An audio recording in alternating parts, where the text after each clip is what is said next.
الرجال قوامون على النساء بما فضل الله بعضهم على بعض وبما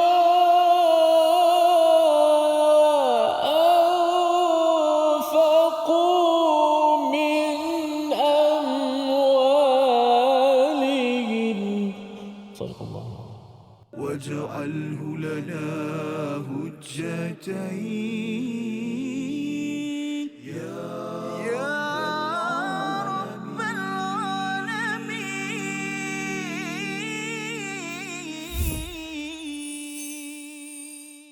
Assalamualaikum warahmatullahi wabarakatuh. Alhamdulillah wassalatu wassalamu ala Rasulillah wa ala alihi wa sahbihi wa mawalah. Amma ba'd. Khabar semua para penonton, ahli-ahli pencinta-pencinta Al-Quran yang dikasihi sekalian, alhamdulillah kita banyak-banyak syukur kepada Allah Subhanahu Wa Taala. Allah berikan kelapangan waktu kepada kita. Mudah-mudahan berkat waktu kita ini untuk kita isi dengan perkara yang bermanfaat, dan sudah pasti alhamdulillah kita dapat bersama lagi dalam My Quran Time, Quran, Salat dan Infak. Alhamdulillah para penonton-penonton di rumah, teruskan seperti biasa share rancangan kita yang tengok melalui talian ataupun aplikasi Facebook dan sebagainya. Boleh share grup-grup yang ada tu, mudah-mudahan sama-sama dapat mereka menjenguk grup kita ataupun melihat majlis ataupun majlis ilmu kita pada hari ini. Alhamdulillah. Dan juga bersama-sama para penonton yang berada di studio, grup kumpulan Istiqamah kita, alhamdulillah, untuk bersama-sama kita belajar Al-Quran satu ayat lagi pada hari ini.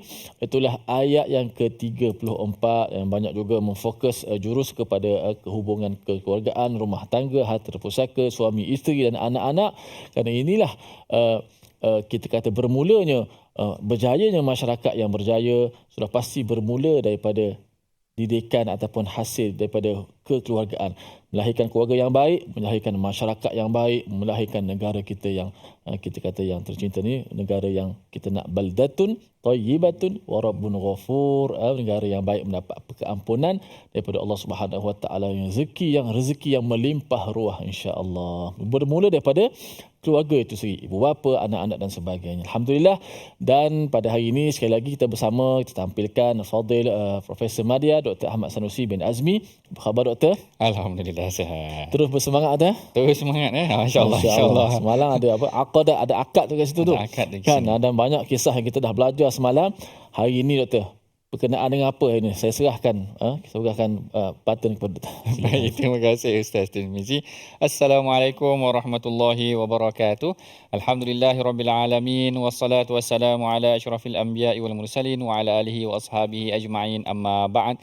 Apa khabar tuan-puan, para penonton yang berada di rumah, yang berada di media sosial, yang menonton kita di mana-mana sahaja. Mudah-mudahan Allah Ta'ala merahmati pengajian kita pada hari ini. Seperti biasa kita memulakan dahulu dengan doa ringkas kita. Subhanaka la ilma lana illa ma 'allamtana innaka antal alimul hakim. Rabbi zidni ilma. Mudah-mudahan Allah Ta'ala menambah ilmu dalam pengajian kita. Dan hari ini kita masuk kepada ayat yang ke-34. Macam yang disebutkan oleh Ustaz Tirmizi kita tadi, memang ayat ini adalah ayat yang padu sepatutnya, yang memberikan satu ketukan ataupun didikan, bimbingan terutamanya buat kaum lelaki yang memimpin ahli keluarga mereka, dan keluarga yang baik akhirnya akan memberikan peranan yang besar dalam pembentukan sebuah komuniti yang baik. Sebelum kita masuk perincian mengenai tentang ayat yang ke-34 daripada Suratul Nisa ini, mari sama-sama tuan-puan kita perhatikan dahulu sinopsis. Apakah yang terkandung di dalam ayat yang ke-34 ini? Mari sama-sama kita saksikan. Ianya adalah mengenai tentang ketetapan. Ketetapan fungsi dan hak-hak kewajipan suami isteri dirangkumkan di dalam ayat yang ke-34 dan dimulakan juga dengan ayat iaitu menegaskan tentang kepimpinan seorang lelaki itu sendiri. Sebelum kita masuk kepada perincian mengenai tentang ayat ke-34, mari sama-sama tuan-puan, ibu ayah kita gemakan seluruh negara ini, seluruh dunia ini dengan bacaan Al-Quran kita yang akan dibimbing oleh Ustaz Tirmizi kita. Silakan Ustaz. Baik, alhamdulillah, terima kasih Fadil Dr. Ahmad Sanusi di atas mukadimah sinopsis sebentar tadi. dapat gambaran lah kita ayat tentang apa. Jom sama-sama kita hayati bacaan ini untuk sama-sama kita mendapat pahala daripada Allah Subhanahu Wa Taala, juga sunnah Nabi. Antara sunnah Nabi juga ialah bukan sekadar baca tapi suka mendengar bacaan ayat-ayat Al-Quran. Itulah lebihnya kitab ini, tidak ada pada kitab-kitab yang lain. Kitab wahyu Allah ini kita dengar hurufnya, dengar kalimahnya, dengar Al-Quran pun kita mendapat ganjaran pahala, dan mendengar itu juga jadi satu ibadah sebenarnya. Alhamdulillah. Baca ayat 34. A'udzubillahi minasyaitanir rajim. الرجال قوامون على النساء بما فضل الله بعضهم على بعض وبما أنفقوا من أموالهم فالصالحات قانتات حافظات للغيب بما حفظ الله.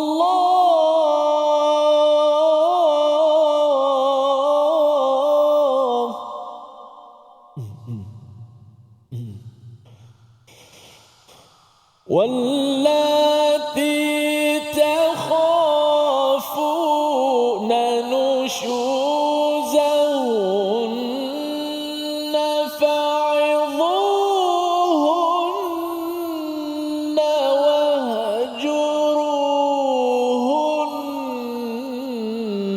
في المضاجع واضربوهن.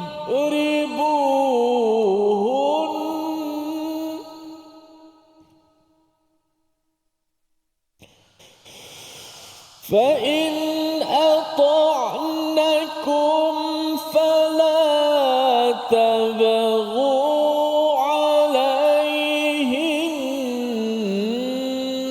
سبيلا إن الله كان عليا كبيرا. Sadaqallahul Azim. Sadaqallahul Azim. Dan ayat yang ke-34, lelaki iaitu suami itu adalah pelindung kepada perempuan iaitu isteri, kerana Allah telah melebihkan sebahagian mereka iaitu lelaki atas sebahagian yang lain iaitu perempuan, dan kerana mereka iaitu lelaki telah memberikan nafkah daripada hartanya, maka perempuan-perempuan yang salihah adalah yang taat kepada Allah dan menjaga ketika suami mereka tiada, kerana Allah telah menjaga mereka. Dan seterusnya Allah Ta'ala membincangkan pula tentang perempuan-perempuan yang nusyus. Jadi daripada ayat yang ke-34 ini pada hakikatnya dibahagikan pembahagian perbincangannya kepada beberapa bahagian. Bahagian yang pertama adalah perbincangan mengenai tentang sifat-sifat lelaki yang qawwam. Lelaki yang qawwam ini adalah qawwam ambil daripada qawwamun, pemimpin ataupun yang mendirikan tanggungjawab, yang sangat mendirikan tanggungjawab. Qiyam maksudnya mendirikan, qawam yang sangat mendirikan tanggungjawab ataupun yang berperanan melindungi, yang sangat berperanan penting. Itu bahagian yang pertama daripada perbincangan ayat kita pada hari ini, membincangkan tentang sifat qawam seorang lelaki, ar-rijalu qawwamuna 'alan nisa. Bahagian yang kedua Allah Ta'ala ceritakan pula tak memadai dengan lelaki, suami yang qawam sahaja, tetapi isteri juga kena salihah. Allah Ta'ala cerita fasalihatu qanitatun hafizatun lil ghaibi, iaitu wanita-wanita yang salihah itu yang telah mereka taat kepada Allah dan mereka menjaga diri mereka ketika ada ataupun tidak ada. Bahagian kedua perbincangan pada hari ini mengenai tentang ciri wanita yang salihah, manakala bahagian yang ketiga adalah mengenai tentang pertembungan ataupun perselisihan yang berlaku dalam keluarga. Allah Ta'ala sebutkan wallati takhafuna nusyuzahunna. Dan mereka yang perempuan-perempuan yang kamu bimbang nusyus, maknanya mula berada pertembungan dalam ahli keluarga berkenaan tentang tanggungjawab yang berlaku dalam ahli keluarga, apa yang perlu dimainkan peranannya oleh seorang suami, apa yang perlu dimainkan peranannya oleh seorang isteri. Penghujungnya Allah Ta'ala kata, innallaha kana aliyan kabira, Allah Ta'ala itu maha tinggi lagi maha besar.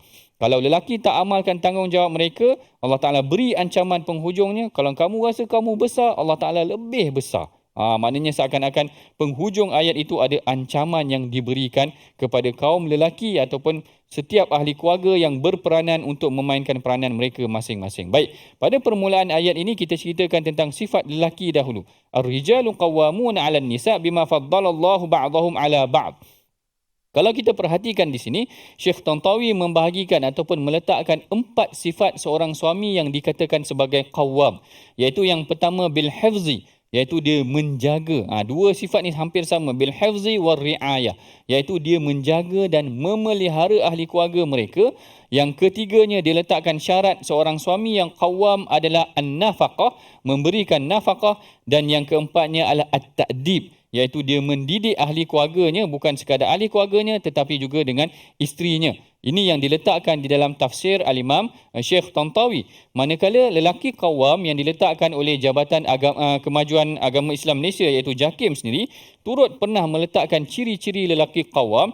Yang pertama dikatakan adalah seorang lelaki yang berkepimpinan, yang kedua bertanggungjawab, yang ketiga menjadi wali kepada ahli keluarga mereka, yang keempat memelihara kehormatan isteri, dan yang kelima melindungi keluarga. Ini 5 ciri lelaki qawwam yang diletakkan oleh JAKIM sendiri, dan 4 ciri ini telah diletakkan oleh Syekh Tantawi di dalam tafsirnya. Perincian mengenai tentang ciri-ciri lelaki qawwam kita akan bincangkan selepas daripada ini. Kita berehat dahulu seketika. My Quran Time, Quran, Salat, Infak. واجعله لنا هجتين يا رب العالمين.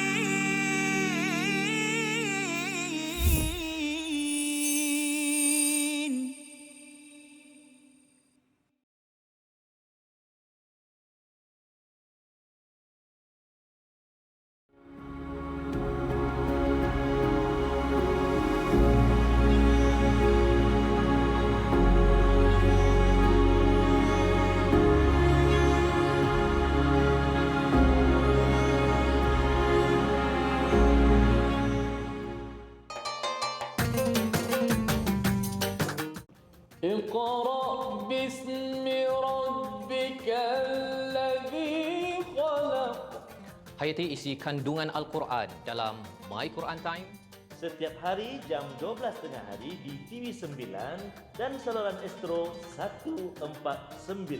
Quran, Salat, Infak.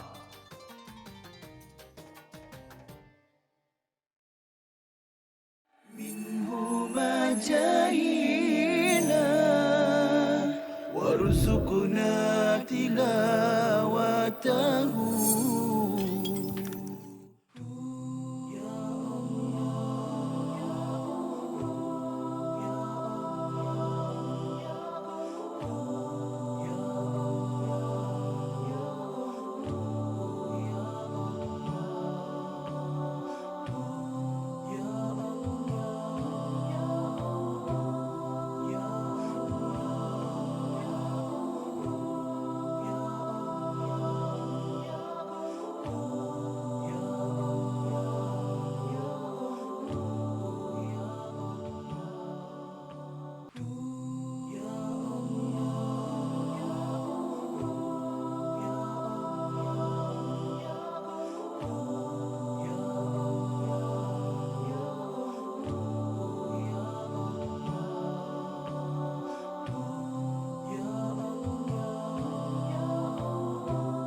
واجعله لنا هجتين يا رب العالمين.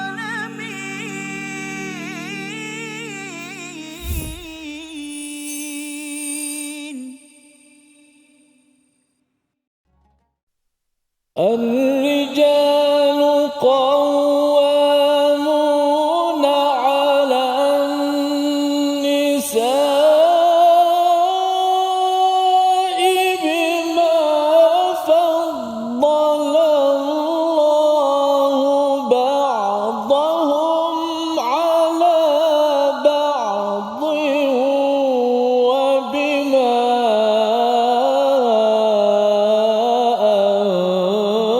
أنفقوا من أموالهم.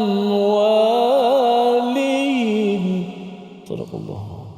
Sadaqallahul Azim. Bertemu kita lagi dalam rancangan My Quran Time, Quran Salat Infak, yang mana kita telah membicarakan mengenai tentang awal ayat yang ke-34, membicarakan mengenai tentang ciri-ciri lelaki qawwam, yang mana Syekh Tantawi disebutkan tadi dua sifat. Yang pertama menyebutkan tentang perkataan hifzu, iaitu memelihara, wa riayah, menjaga. Hifzu menjaga, riayah memelihara. Yang ini sebenarnya contohnya di dalam hadis Nabi SAW sangat banyak. Dan perkataan mengenai tentang rijal qawwam ini, dia memelihara, menjaga, pelindung kepada wanita, adalah sangat signifikan dan sangat penting untuk kita terangkan pada hari ini. Kalau kita tengok baru bulan lepas, kalau tak silap saya, ataupun baru-baru ini, tahun ini, ada satu kes seorang suami pukul isteri sehingga mati. Allahu Akbar. Saya pun tak boleh nak terbayang macam mana kejadian ni boleh berlaku. Mungkin dipengaruhi dengan perasaan marah dan sebagainya, dan macam-macam kes yang lain juga pernah berlaku. Kes suami bunuh isteri dan sebagainya. Sepatutnya ini bercanggah ataupun memang benar-benar berlawanan dengan apa yang telah digariskan di dalam Al-Quran. Sifat lelaki qawwam yang disebutkan oleh Allah Subhanahu Wa Taala, yang pertama adalah dia menjaga dan melindungi ahli keluarga dia. Saya teringat dalam sebuah hadis riwayat Abu Daud, Saidina Abu Bakar pernah minta izin nak masuk rumah Rasulullah. Kisah ni agak sensitif sikit lah, tapi saya cerita jugalah. Yang mana Nu'man bin Bashir diceritakan, dia kata ista'adzana Abu Bakar. Abu Bakar minta nak masuk rumah Rasulullah SAW. Fasami'a sautu Aisyah ta'aliyan. Tiba-tiba dia dengar suara Aisyah tinggi. Maknanya Aisyah meninggikan suaranya kepada Rasulullah. Falamma dakhala tanawalaha liyalqamaha. Bila dia masuk, dia pegang Aisyah, dia tarik, dia nak pukul Aisyah. Macam tu yang dilakukan oleh Abu Bakar. Faja'ala Nabi SAW yahjizu. Rasulullah terus berdiri di tengah-tengah, menjadi penghalang antara Abu Bakar dengan Aisyah tu tadi. Fa kharaja Abu Bakar mughadiban. Abu Bakar keluar dalam keadaan yang marah. Kemudian yang menariknya dalam insiden ni, Rasulullah kata kepada Aisyah, kaifa ra'aitani anqudhuka minar rajul. Rasulullah kata, tengok macam mana aku pertahankan kau daripada lelaki itu tadi. Tengok, kalau kita tengok insiden ni, dia macam bersahaja. Abu Bakar masuk nak marah Aisyah, sehingga dah mula angkat tangan. Rasulullah masuk mencelah di tengah-tengah, dan Rasulullah, bila Abu Bakar keluar dalam keadaan marah, Rasulullah toleh ataupun Rasulullah cakap ke Aisyah, Rasulullah kata, tengok macam mana aku defend kau. Katakan macam tu, tengok macam mana aku jaga kau. Kalau kita tengok kisah rumah tangga Rasulullah ni macam-macam. Ada kalanya Aisyah marah, ada kalanya Aisyah cemburu, tapi sifat Rasulullah SAW, dia berdiri mempertahankan isterinya daripada disakiti. Termasuklah daripada, walaupun ayah mertua dia sendiri, dia berdiri berada di tengah-tengah. Dan bila selesai redanya Abu Bakar dengar yang Rasulullah SAW sedang bergelak ketawa dengan Sayyidatina Aisyah. Lalu Abu Bakar minta izin dengan Rasulullah untuk masuk, dan Abu Bakar kata, boleh tak aku duduk untuk sama-sama bergelak ketawa dengan kamu semua. Tengok, kalau kita tengok di sini bagaimana Rasulullah berperanan berdiri di tengah-tengah mempertahankan Sayyidatina Aisyah daripada disakiti secara fizikal. Secara fizikal ni juga kalau kita tengok hadis Anjasyah. Hadis Anjasyah ni adalah, Anjasyah ni sebenarnya juru pandu unta kepada isteri Rasulullah. Bukan main-main. Maknanya Rasulullah pun isteri dia ada driver. Kalau kita kata macam tu lah, ada driver dia sendiri. Kalau Ustaz Tirmizi ada driver ke untuk isteri? Kalau ada, boleh sediakanlah untuk driver untuk isteri kita sendiri. Waktu isteri Rasulullah dibawa oleh Anjasyah, Rasulullah kata, ruwaidaka ya Anjasyah, suqaka bil qawarir. Rasulullah kata, Anjasyah, bawa pelan-pelan. Yang kau bawa itu adalah kaca-kaca. Maknanya jangan bawa laju sangat, takut kaca pecah. menggambarkan Rasulullah tidak mahu isterinya disakiti. Macam kita bawa kereta, kalau kita bawa kereta, isteri kita pegang ni. Pegang pemegang tepi tu kerana dia bawa macam nak terbang. Kalau bawa Myvi lagi terbang terus. Kalau Tidur memang tak boleh lah. tidur memang tak boleh. Kalau tidur dalam kecemasan macam tu kerana bimbang suami dia berlumba pula atas highway, waktu tu nak berlumba. Waktu ni relax je. Tapi waktu highway dia jadi nak berlumba. Rasulullah pesan kepada Anjasyah, Rasulullah kata suqaka bil qawarir, bahawa sesungguhnya tunggangan yang kau bawa itu ataupun orang yang kau bawa itu adalah seperti kaca yang mudah pecah. Jangan sakiti isteri yang sedang menunggang ataupun naik kereta ataupun naik tunggangan dengan kita. Maknanya bagaimana Rasulullah memelihara dari aspek fizikal. Ada kalanya Rasulullah mempertahankan isteri baginda daripada disakiti secara verbal, secara mulutnya. Pernah berlaku juga antara isteri Rasulullah dengan isterinya yang lain, iaitu Sayyidatina Safiyah. Sayyidatina Safiyah binti Huyai bin Akhtab ini adalah seorang isteri yang berketurunan Yahudi. Jadi ada isteri-isteri Nabi yang lain yang perli ataupun mungkin perli lah yang dikatakan innaka ibnata Yahudiyah. Engkau adalah seorang anak perempuan kepada Yahudi. Lalu Safiyah menangis. Rasulullah balik rumah, Rasulullah tengok Safiyah menangis. Rasulullah tanya, kenapa engkau menangis? Safiyah kata, dia orang panggil aku ni anak Yahudi. Lebih kurang macam tu ejek dia. Lalu Rasulullah kata, sesungguhnya engkau ini adalah bintu Harun. Engkau inilah anak perempuan kepada keturunan Nabi Harun. Wa ammaki, dan pakcik engkau adalah Nabi Musa. Maknanya mereka Nabi Harun, Nabi Musa adik-beradik ataupun satu keturunan. Lalu mereka adalah keturunan yang baik-baik. Bahkan Rasulullah kata wa zaujuki, dan suamimu adalah seorang rasul, iaitu Rasulullah. Engkau nak malu apa? Maknanya dia mempertahankan isteri dia. Bahkan dia tegur isteri yang lain, ittaqillah ya Hafsah. Tersebut dan nama Hafsah. Hafsah lah seorang wanita ataupun isteri Rasulullah. Juga ada beberapa nama isteri Nabi yang lain yang sebenarnya memanggil Aisyah dengan panggilan yang tidak benar ataupun tidak tepat. Itu dua sifat yang pertama. Seperti saya kata, kalau kita hurai perkara ni, dia akan makan masa yang sedikit panjang. Sifat lelaki yang qawam, iaitu menjaga dan memelihara ahli keluarga mereka daripada disakiti. Bahagian yang kedua yang juga disebutkan oleh Syekh Tantawi adalah mengenai tentang nafkah, iaitu memberikan nafkah. Bahkan dalam sebuah hadis Rasulullah kata, kafa bil mar'i ithman, memadailah seorang lelaki itu sebagai dianggap berdosa, ayyudayya man yaqut, sekiranya dia membiarkan orang di bawah tanggungjawab dia. Maknanya tak diberikan nafkah. Sekalipun dalam keadaan dia nak keluar dalam urusan yang baik, nak keluar bermusafir 40 hari ke 3 hari ke, nak pergi atas urusan kerja, mesti jaga nafkah yang perlu ditinggalkan kepada suami, kepada isteri ataupun ahli keluarga mereka. Pernah berlaku dalam riwayat Bukhari, Imam Bukhari cerita pada zaman Rasulullah, seorang wanita, saya kira yang ni tuan-puan pernah dengar dah kisah ini, iaitu kisah Hindun, isteri kepada Abu Sufyan. Abu Sufyan seorang lelaki yang kaya, tetapi Hindun mengadu kepada Rasulullah. Hindun kata, inna Aba Sufyana rajulun syahih. Sesungguhnya wahai Rasulullah, Abu Sufyan ni dia kedekut sikit. Dia kedekut, ada suami yang kedekut juga. Wa innahu la yu'tini ma yakfini wa waladi. Dia tak bagi aku belanja yang cukup untuk diri aku dan anak aku. Lalu Rasulullah kata, tak apa. Rasulullah kata, boleh ambil harta suami kau. Ini jangan betul-betul takut salah faham nanti. Rasulullah kata, khudhi ma yakfiki wa waladaki bil ma'ruf. Ambil apa yang cukup sahaja. Jangan nanti yang kat studio ni ke, kat rumah ke, dia pun buka beg wallet suami dia, ambil kad kredit. Beli kereta baru. Katakan macam tu. Kalau boleh beli kereta baru lah. Kalau tak beli pun dia beli yang barang mahal-mahal. Yang ni yang Rasulullah sebut kena berdasarkan apa yang digariskan. Kalau tak nanti jadi bergaduh pula. Dah salah faham pula. Yang mana yang diceritakan oleh yang diceritakan oleh Rasulullah SAW pernah berlaku pada zaman Rasulullah. Ada suami yang juga tidak memberikan nafkah yang cukup kepada isteri mereka, maka ditegur oleh Rasulullah ataupun Rasulullah memberikan kebenaran untuk ambil mana yang cukup sahaja buat ahli keluarga mereka. Dan sifat yang keempat yang disebutkan oleh Syekh Tantawi adalah mengenai tentang ta'dib, iaitu mendidik ahli keluarga. Yang ini juga adalah perkara yang utama juga. Jangan sekadar diberikan duit sahaja kepada anak-anak, tetapi pengajarannya tidak diberikan sehingga anak-anak menjadi leka, bahkan melakukan perbuatan yang dilarang oleh Allah. Tidak sepatutnya begitu. Memelihara anak, menjaga mereka, memberikan nafkah kepada mereka, bahkan mendidik mereka, memberikan didikan yang sempurna. Jangan sampai nafkah yang kita beri terlalu dimewahkan dengan kemewahan, akhirnya anak-anak itu sendiri hanyut. Bahkan Rasulullah SAW pernah menyebut betapa suami itu mesti mendidik para isteri mereka. Andai sekiranya seorang itu boleh dibenarkan untuk sujud kepada seseorang yang lain, Rasulullah kata, la amartu, aku akan perintahkan yang si isteri itu untuk taat dan sujud ataupun tunduk kepada suami mereka dengan didikan yang sepatutnya diberikan kepada isteri ataupun kepada anak-anak mereka. Ini sekurang-kurangnya 4 perkara mengenai tentang qawwam, lelaki yang baik ataupun lelaki yang menjalankan tanggungjawab seperti mana yang telah disebutkan oleh Syekh Tantawi di dalam tafsirnya, yang juga sebahagiannya disebutkan oleh pihak JAKIM. Dan kita akan masuk, sebelum kita berhenti rehat, kita masuk kepada perkataan pilihan kita pada hari ini, iaitu mu'jam kita. Perkataan pilihan kita pada hari ini adalah hafizah.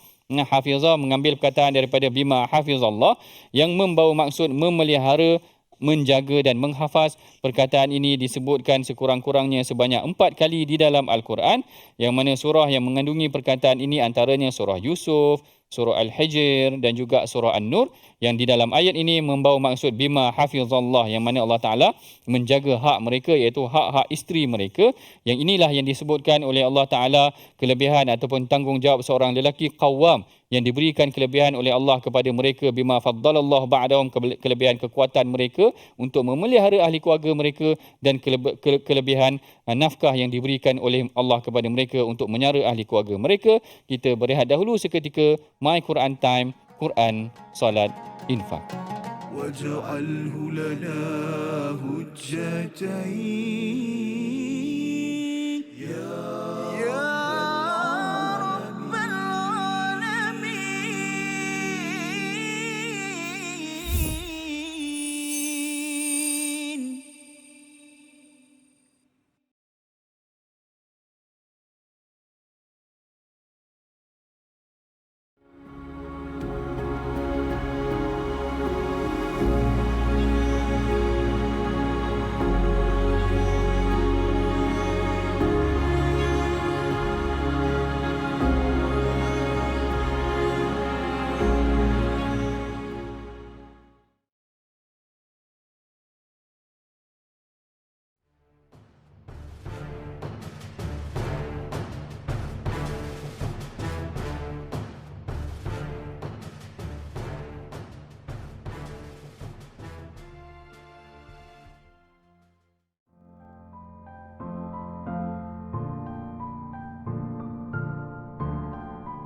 جاهنا وارزقنا تلاوته.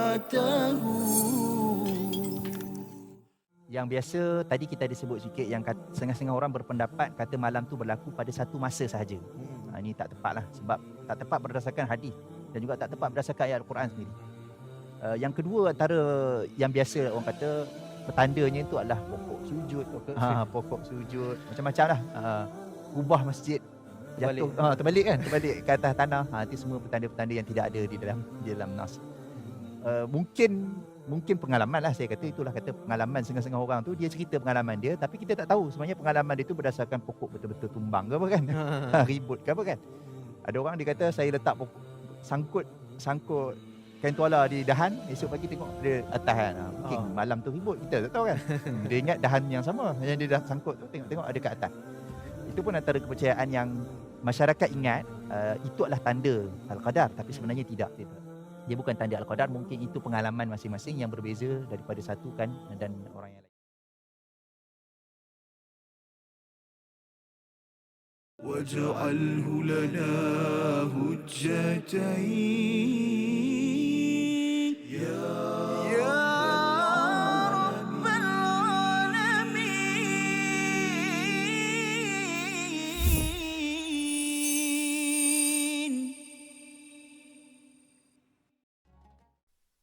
مولاي صل وسلم دائما أبدا على حبيبك خير الخلق كلهم.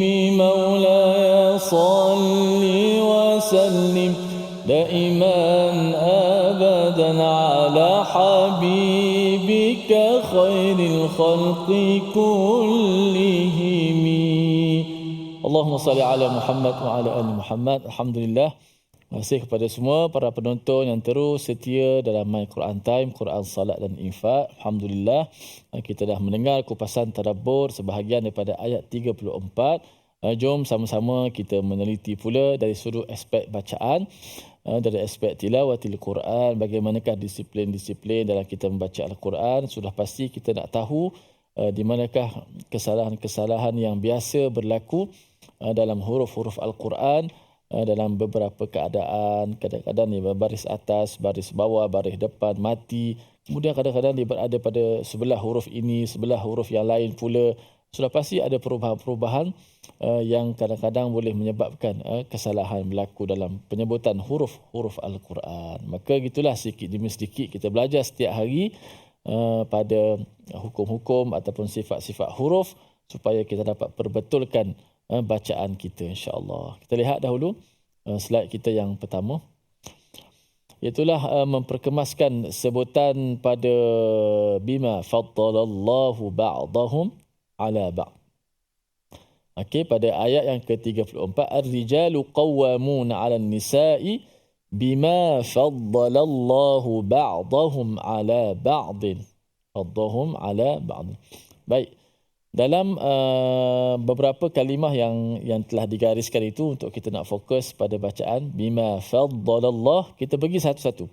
Yang pertama kalimah faddalallah, huruf dad. Memanglah huruf dad ni kalau kita kata huruf yang paling payah pun bolehlah dikatakan huruf yang paling payah, huruf yang tidak disebut dalam bahasa di dunia ini kecuali huruf dalam bahasa Arab saja. Huruf dad, dal pun bukan, ta pun bukan, za pun bukan, tapi dia adalah huruf dad. Ad-dad, harfu ad-dad, atau nama dia lah ad-dadu, ada ejaannya.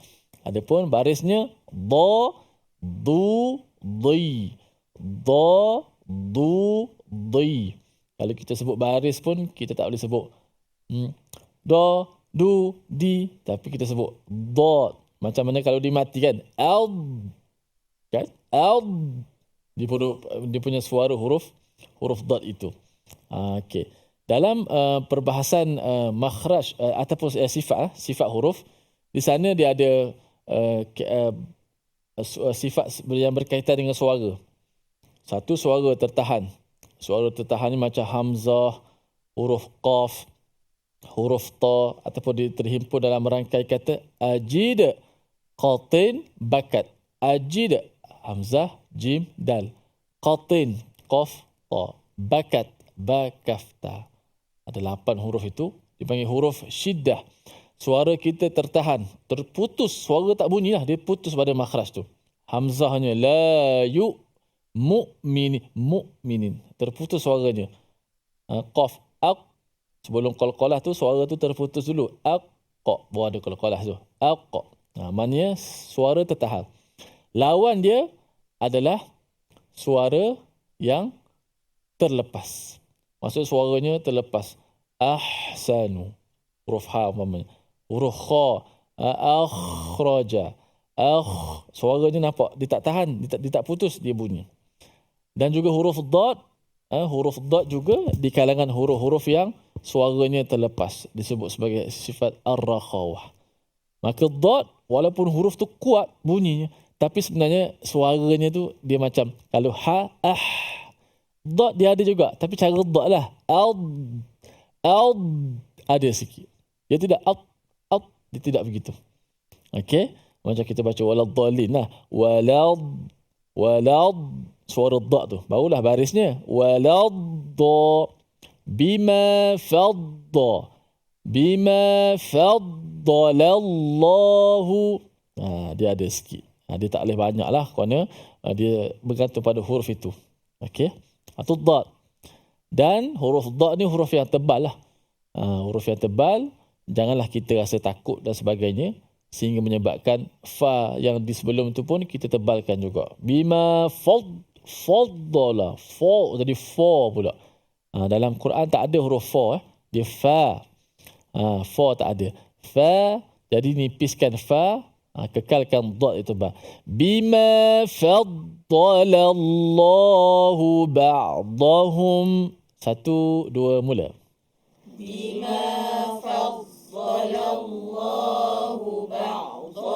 Bima faddalallahu ba'dahum ala ba'd.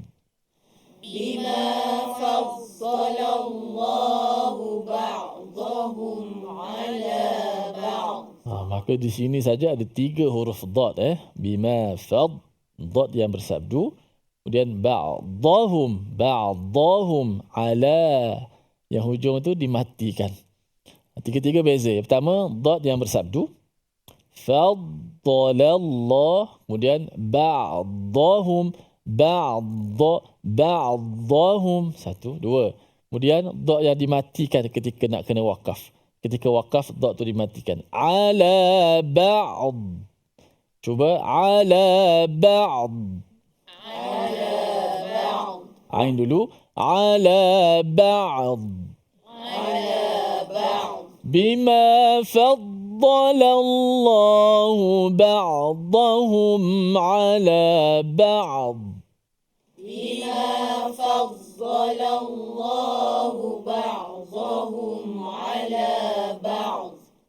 Gitu. Bima faddalallahu ba'dahum ala ba'd.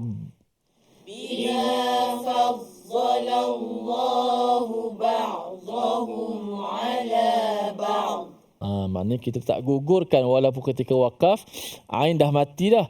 Tak mati dengan ain, kita matikan dengan dot. Bukan ba' ala ba', jaga ain tu. Ba' tapi ain jaga, dot tak jaga, tak boleh. Dua-dua kita raikan. Ain mati, kemudian dotnya mati. Jangan qalqalah pula ba'd, tak boleh. Dot bukan daripada huruf qalqalah. Ala ba'd. Ayuh, betul. الرجال قوامون على النساء بما فضل الله بعضهم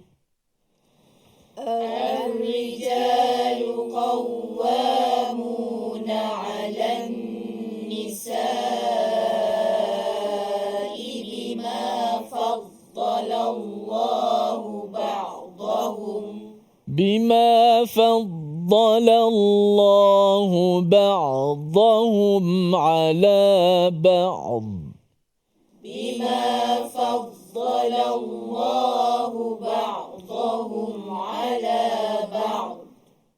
وبما أنفقوا من أموالهم.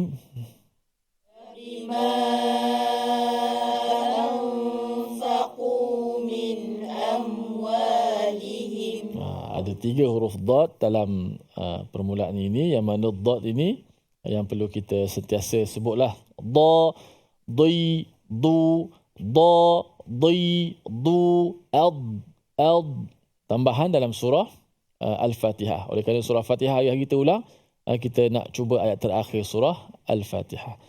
Siratal ladzina an'amta alaihim.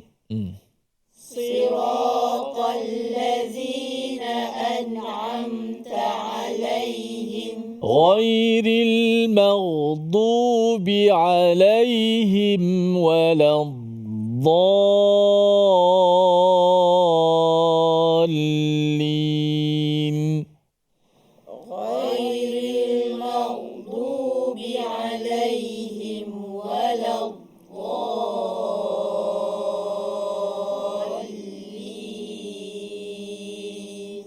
Mana huruf dot kita cuba bunyikan suara dia sedikit ketika dia mati itu, tidak seperti kita baca walad, kita putuskan suara. Dot bukan huruf yang putus suara. Huruf yang putus suara maksudnya suara terberhenti pada makhraj tu ajid, qatin, bakat. 8 huruf tu ada tak huruf dot?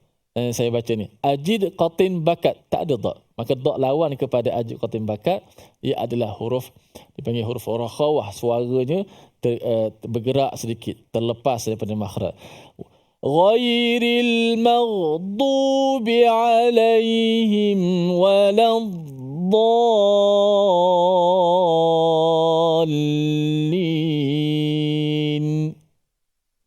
Ghairil maghdubi alaihim waladdallin.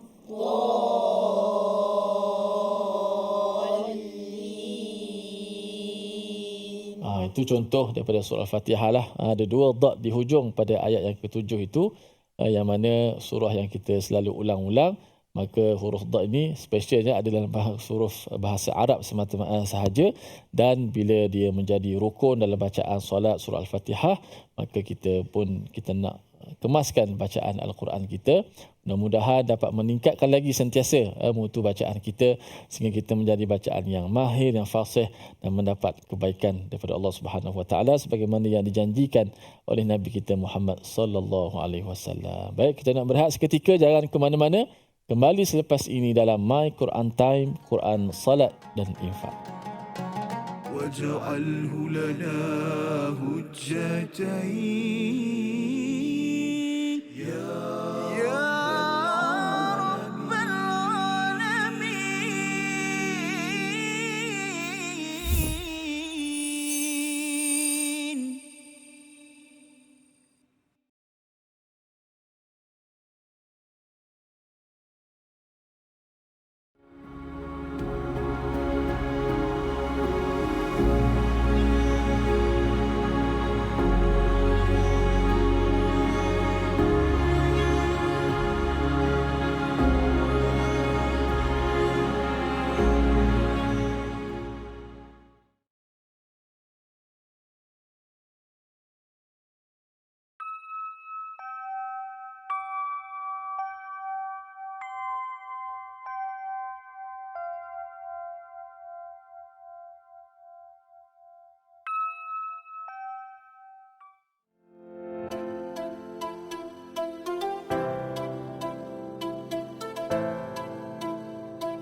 جاهنا وارزقنا تلاوته.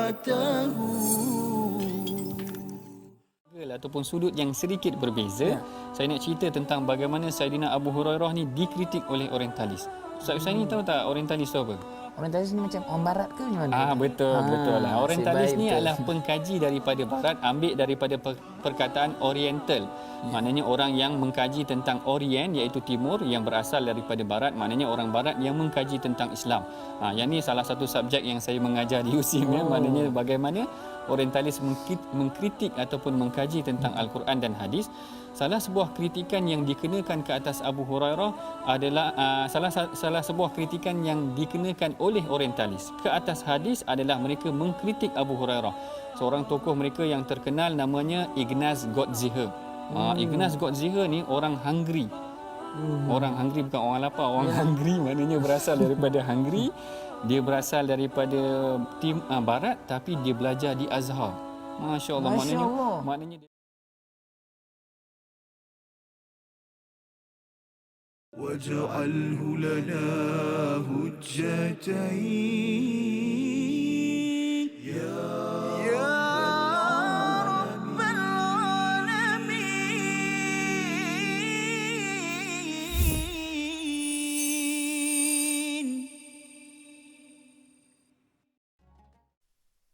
Alhamdulillah, bertemu kita lagi dalam rancangan My Quran Time, Quran, Salat, Infak. Kita baru sahaja selesai melalui pengajian tajwid kita bersama dengan Ustaz Tirmizi Ali, yang mana tadi kita dah ada latihan mengenai tentang huruf-huruf agar bacaan-bacaan kita ini tepat seperti mana yang telah diperintahkan ataupun yang dibacakan oleh baginda Nabi SAW sendiri. Baik, kita masuk kepada ayat yang ke-34 tadi, yang mana bahagian yang pertama kita dah cerita dah mengenai tentang ciri-ciri lelaki qawwam Yang disebutkan di dalam tafsir ada 4 tu tadi, yang memelihara, yang menjaga, yang memberikan nafkah dan juga yang mendidik ahli keluarga mereka.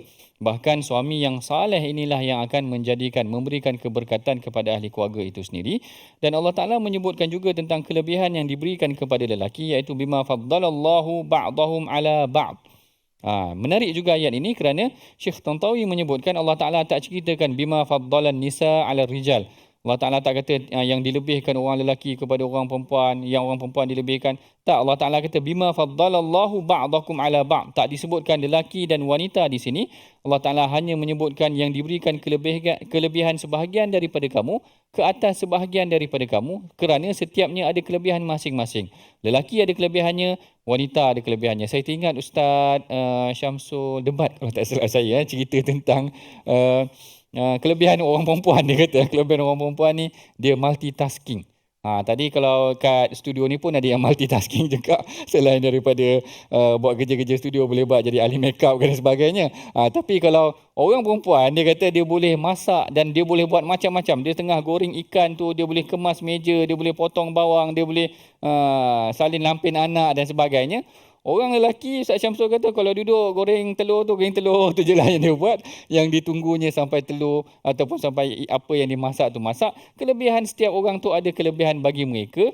Begitulah yang Allah Ta'ala sebut, bima faddalallahu ba'dahum ala ba'd wa bima anfaqu min amwalihim. Salah satu juga kelebihan yang mungkin ada pada orang lelaki ataupun yang diberikan kepada orang lelaki, kekuatan mereka mencari nafkah. Iaitu mereka diberikan kelebihan sedikit pada kekuatan dari aspek fizikalnya begitu. Kemudian Allah Ta'ala masuk mengenai tentang ciri pula wanita salihah ataupun gabungan antara lelaki yang baik ataupun yang qawam ini, kemudian disebutkan pula dengan wanita yang salihah. Kedua-duanya berperanan dalam mendirikan rumah tangga yang harmoni. Fasalihatun qanitat. Salihat ini adalah perempuan yang salihah. Apakah ciri wanita yang salihah? Yang seperti mana yang disebutkan dalam hadis. Perkara ini disebutkan oleh Al-Imam Nasa'i, direkodkan oleh Al-Imam Nasa'i yang menyatakan Rasulullah SAW pernah ditanya, ayyun nisa'i khair? Wahai Rasulullah, siapakah wanita yang sebaik-baik wanita di sisi kami? Lalu Rasul kata, allati tasurruhu idza nazar.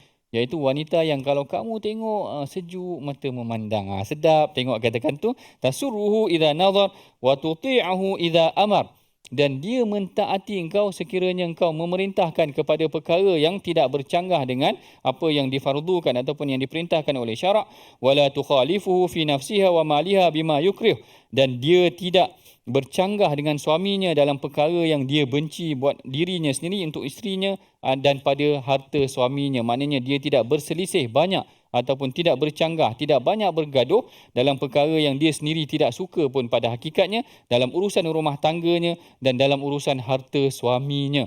Antara ciri salihah yang disebutkan juga oleh Rasulullah SAW, fasalihatun qanitatun, yang taat dalam urusan yang diperintahkan untuk buat baik sahaja. Zaman Rasulullah SAW dahulu, ada seorang wanita ini pernah dipinang oleh seorang lelaki. Tetapi wanita ini, budak perempuan ni mempunyai masalah rambut. Lalu suami dia perintahkan kepada isteri dia, engkau adjust sikit rambut dia. Adjust sikit rambut dia ni. Kalau tak silap dalam kes tu dia suruh sambung rambut ke, ataupun ada penipuan berlaku lah kepada perkara tersebut.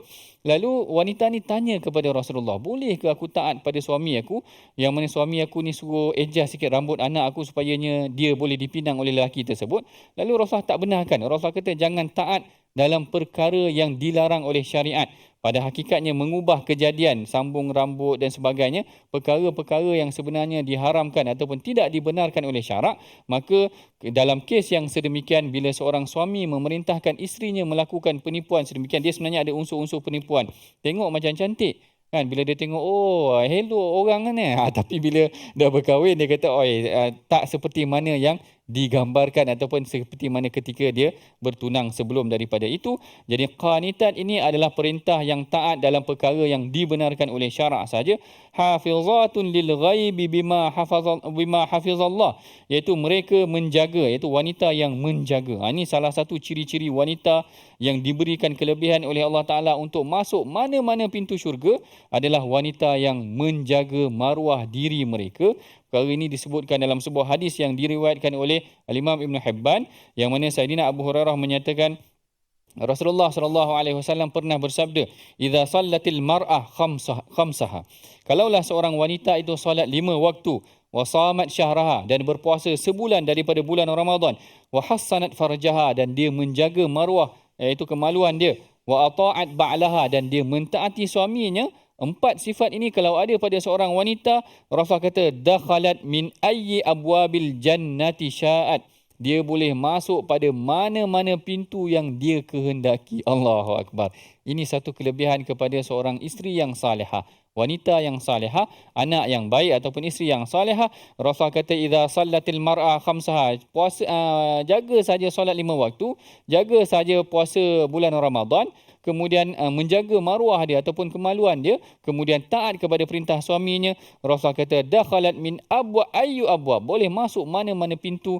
Ini kelebihan yang ada pada seorang wanita yang salihah yang dijanjikan oleh Rasulullah SAW. Kemudian Rasul cerita, Allah Taala ceritakan pula tentang wallati takhafuna nushuzahun.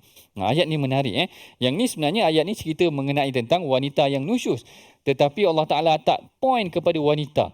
Allah Ta'ala pointkan kepada lelaki. Wallati takhafuna nushuzahunna. Maksudnya di sini adalah perempuan-perempuan yang kamu ni maknanya orang lelaki. Jadi Syekh Tantawi kata, ayat ini Allah Ta'ala tak sebut walam yakul. Allah Ta'ala tak sebut wallai yanshuzna. Allah Ta'ala tak kata dan wanita yang nusyuz. Tak. Allah Ta'ala kata dan kamu lelaki yang takut wanita akan menusyuz. Dalam erti kata yang lain, Allah Ta'ala menujukan kepada lelaki dalam perintah mendidik ahli keluarga.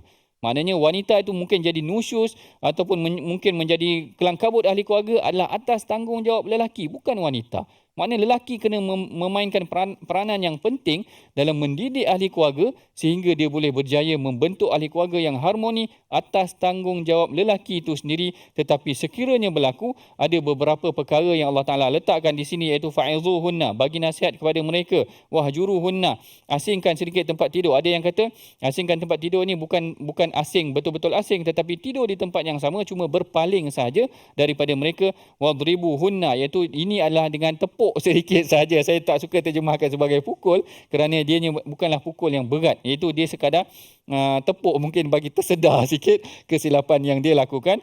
Fa in ata'nakum fala tabghu alaihinna sabila. Sekiranya mereka mentaati kamu, janganlah kamu cari jalan pula untuk menyakiti mereka. Penghujungnya Allah Ta'ala bagi ancaman, innallaha kana aliyan kabira. Allah Ta'ala maha tinggi lagi maha besar. Kalau orang lelaki tak melaksanakan tanggungjawab tersebut, dia rasa diri dia besar, Allah Ta'ala lebih besar dan Allah Ta'ala akan kenakan tindakan yang lebih berat kepada mereka yang tidak bertanggungjawab dalam menjaga ahli keluarga kita. Inilah secara umumnya perincian ataupun tafsiran yang boleh kita ambil pelajarannya daripada ayat yang ke-34. Sebelum kita akhiri pengajian kita, mari sama-sama kita bacakan dahulu resolusi pengajian kita pada hari ini daripada ayat yang ke-34, iaitu yang pertamanya adalah kita menjalankan tanggungjawab sebagai suami dan isteri dengan penuh keikhlasan. Yang kedua, kita dikehendaki mendidik dan membimbing isteri dengan ketegasan serta kelembutan. Dan yang ketiganya, gunakanlah kelebihan diri untuk saling melengkapi antara satu dengan yang lain. Jadi ini adalah 3 resolusi yang boleh kita amalkan ataupun praktikkan setelah daripada pengajian kita. Mudah-mudahan Allah Ta'ala merahmati pengajian kita. Kita akhiri perbincangan kita pada hari ini dengan bacaan doa yang dibimbing oleh Ustaz Tirmizi kita. Silakan Ustaz. Bismillahirrahmanirrahim. Alhamdulillahirabbil alamin wassalatu wassalamu ala asyrafil anbiya'i wal mursalin وعلى آله وصحبه أجمعين. اللهم إنا نسألك فعل الخيرات وترك المنكرات وحب المساكين وأن تغفر لنا وترحمنا وإذا أردت فتنة في قوم فاقبضنا إليك غير مفتونين. اللهم أصلح أحوال المسلمين، أصلح قادتهم وعلماءهم وشبابهم ونساءهم يا أرحم الراحمين. اللهم ربنا آتنا في الدنيا حسنة وفي الآخرة حسنة وقنا عذاب النار. وصلى الله وسلم وبارك على محمد وعلى آله وصحبه وسلم والحمد لله رب العالمين. Amin amin ya rabbal alamin. Alhamdulillah, selesai dah pengajian kita bagi ayat yang ke-34.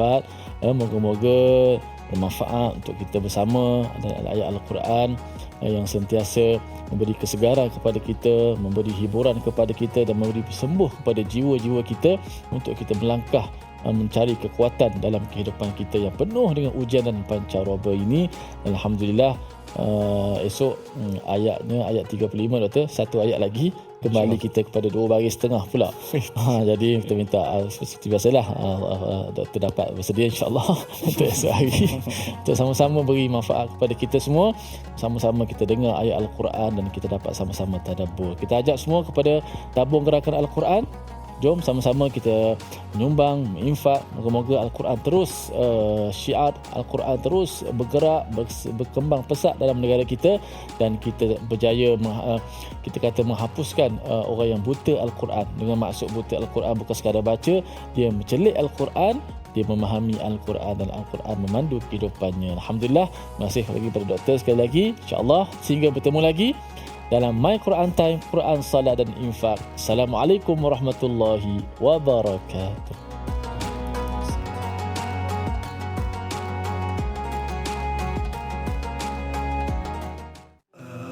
آناء الليل وأطراف النهار واجعله لنا هجتين